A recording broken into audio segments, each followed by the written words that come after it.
নমস্কার বন্ধুরা, আশা করি সবাই ভালো আছেন। তো আজকের রেসিপি হচ্ছে সয়াবিন কষা। তো সয়াবিনটাকে ভালো করে আমি গরম জলে একটু ভাপিয়ে নেব। যদি রেসিপিটা ভালো লেগে থাকে প্লিজ চ্যানেলটাকে একটু সাবস্ক্রাইব করে দেবেন, আর পুরো ভিডিও দেখার অনুরোধ রইল। আর একটা করে লাইক দিতে কিন্তু ভুলো না বন্ধুরা। তো আমি এখানে উপকরণগুলো সব সাজিয়ে নিয়েছি।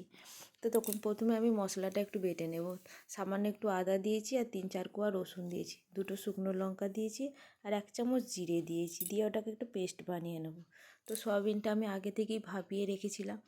তো তাতে একটু সামান্য 1 চামচ হলুদ দিয়েছি আর একটু লঙ্কা গুঁড়ো দিয়েছি, দিয়ে মেখে নিয়েছি। তো এখানে আমি একটা কড়াই চাপিয়ে দিয়েছি, দিয়ে তেলটা সর্ষের তেলেই আমি রান্নাটা করব। তেল দিয়েছি সামান্য, দিয়ে সয়াবিনটাকে একটু ভালো করে একটু ভেজে নেব। বেশ উল্টে পাল্টে একটু ভালো করে লাল করে ভেজে নিয়েছি। তো ভাজাটা আমার হয়েই এসেছে, এবার আমি সয়াবিনগুলোকে তুলে নেব। যেহেতু কড়াতে আটকে গেছিলো, সয়াবিনটা বাজে লাগছে দেখি, তাই কড়াটা একটু ভালো করে ধুয়ে নিয়েছি। নিয়ে ওই কড়াতে আমি আরও কিছুটা সর্ষের তেল দিয়ে দেব, দিয়ে আলুগুলোকে একটু ভালো করে ভেজে নেব।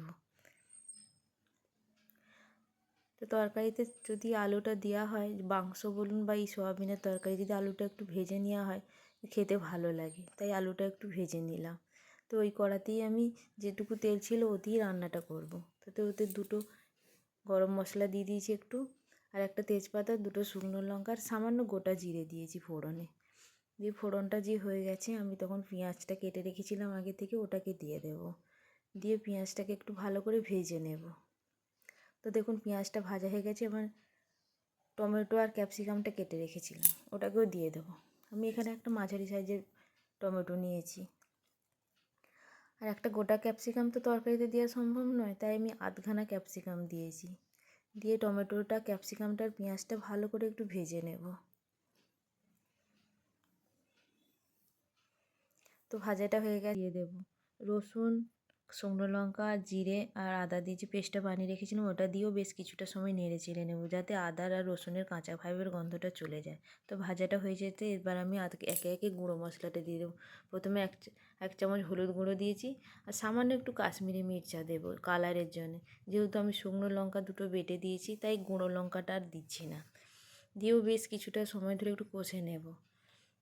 দেখুন বেশ কষাটা হয়ে গেছে, তখন 1 চামচ নুন দিয়ে দিলাম। নুন ছাড়া তো তরকারি বেমানান, তাই নুনটা দিতেই হবে।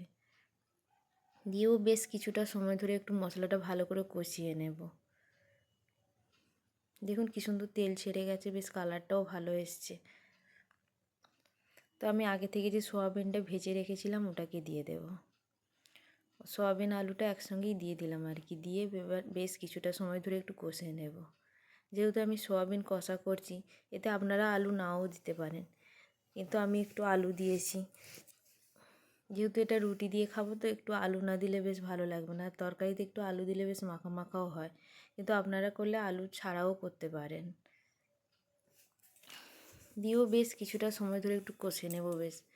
নিয়ে কষাটা হয়ে যেতে আমি এবার সামান্য অল্প জল দেব, আলুটা সেদ্ধ হওয়ার মতন।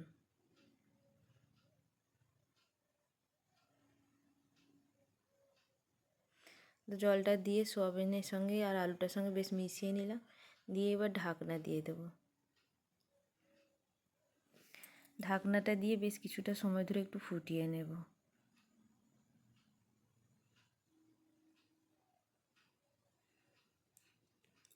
তো কিছুক্ষণ পরে তো আলুটাও সেদ্ধ হয়ে গেছে, বা সয়াবিনটাও ভালোভাবে সেদ্ধ হয়ে গেছে। তো হাড় ছাড়া মাংস বেশিক্ষণ সেদ্ধ করতেও লাগেও না।